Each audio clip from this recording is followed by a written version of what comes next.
Shalom, Shalom. Brother Nathaniel from Great Millstone Atlanta Church, coming back with God's feed. First and foremost, we want to give all praise going honor to Yahweh, Bahashem, Yahweh Shai, Bahashem Pakudash. Also, double honor to our elder and apostle, Great Millstone. We're ruling to 12. Peace, love, and salutations to those that are doing this work in truth and sincerity. And what I want to get into today is how the Lord is starting to pull all the tribes together.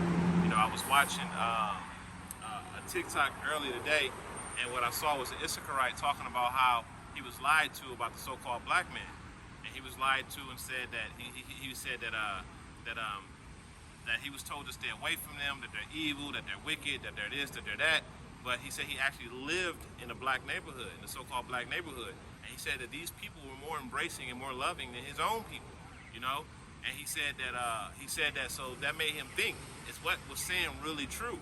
And he said as he started to ponder about this, he started to see that the so-called white man is the one that came and he raped, robbed, and pillaged. The so-called white man was the one that came and took all the land. The so-called white man is the one that passed laws to oppress people, you know? So when he started thinking about that, who's really the oppressor and who's really the liar? It's the so-called white man. But he also discovered that these same stories about the so-called black man was perpetuated by who? The so-called white man, the Edomite, okay?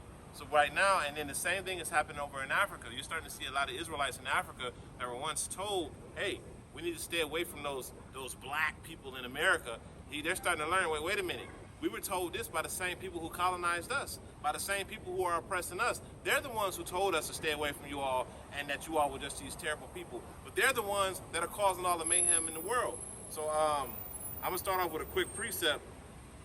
This is Isaiah 25:7, and it reads, "And he will destroy in this mountain the face of the covering cast over all peoples and the veil that is spread over all nations." And that's including the nation of Israel. Because remember, we were put under the curses, right? Deuteronomy, the 28th chapter, that started at the 15th verse. And one of those curses that you will be a proverb, a byword throughout all of the nations that you are scattered upon.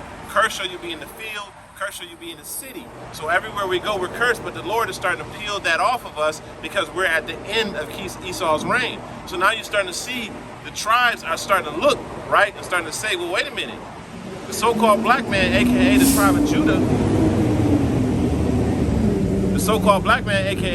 Judah, they're not the enemy. The so-called white man is the enemy. He's the one that's doing the same thing to them as he's doing to us. So how could the same person that's oppressing both of us be our friend? You know? He's the one that's causing all the problems. So the so-called Mexican, you know, and the north and the southern kingdom, they're starting to realize, wait a minute. We all have a common enemy in all of this, and it's the so-called white man. And why is that? It's because the Lord is starting to remove that veil that was cast upon all nations, and that's including the nation of Israel. There was a deception that was cast upon us too, you know, because we didn't know who we were as a people for how long.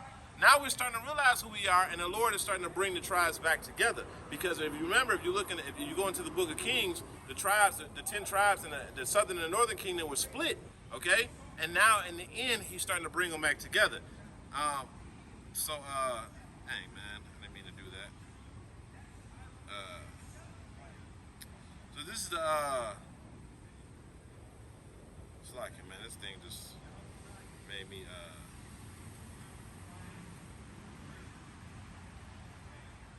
so this is Isaiah 11 and 13. And actually I'm gonna start at verse 12. And it says, so this is Ezekiel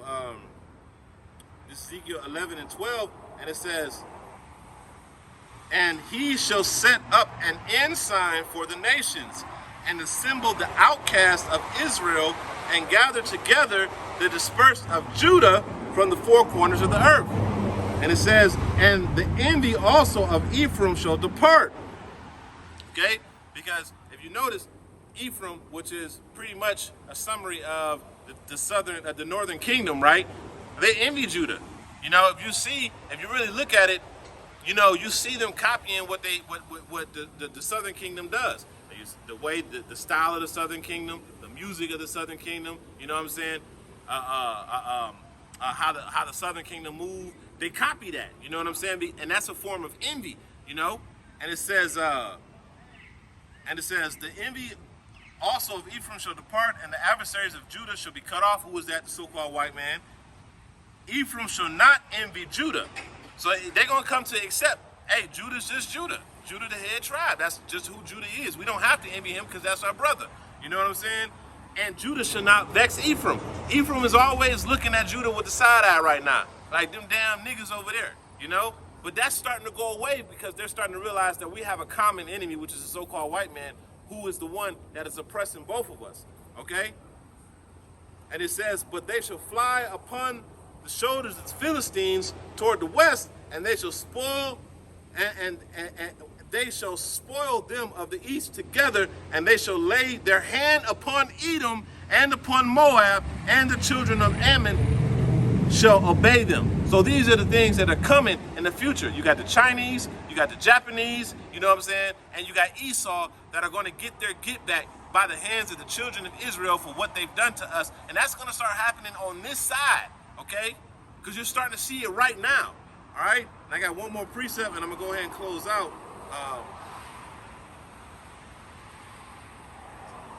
Dang it. Take 1 second, and I did it again. I close out on it.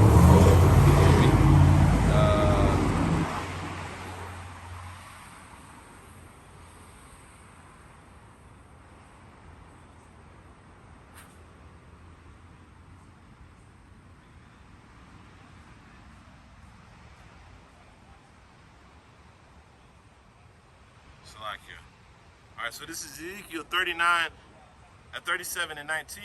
And it says, say unto them, thus saith the Lord, power, behold, I will make the stick of Joseph, which is the hand of Ephraim. Okay? Because when you look at, when you talk about Joseph, that's that fruitful bowl, you know, and Ephraim is a great people, a very large people. And it says, and the tribes of Israel, his fellows, so showing you that Ephraim is of the house of Israel, for all of y'all saying that the northern kingdom is not of the house of Israel, because the Lord gives a distinction in this verse between the house of Ephraim and the house of Judah. And it says, and I will put with them even the stick of Judah, and make them one stick, and the hand in my hand shall be one and they shall be one in my hand. So I'm gonna read that again. This is Ezekiel 37, and I'm gonna start at verse 19. It says, say unto them, thus saith the Lord, behold, I will take the stick of Joseph, which is in the hand of Ephraim, and the tribes of Israel, his fellows, and put them in my hand, even with the stick of Judah, and make them one stick, and they shall be one in mine hand. Okay?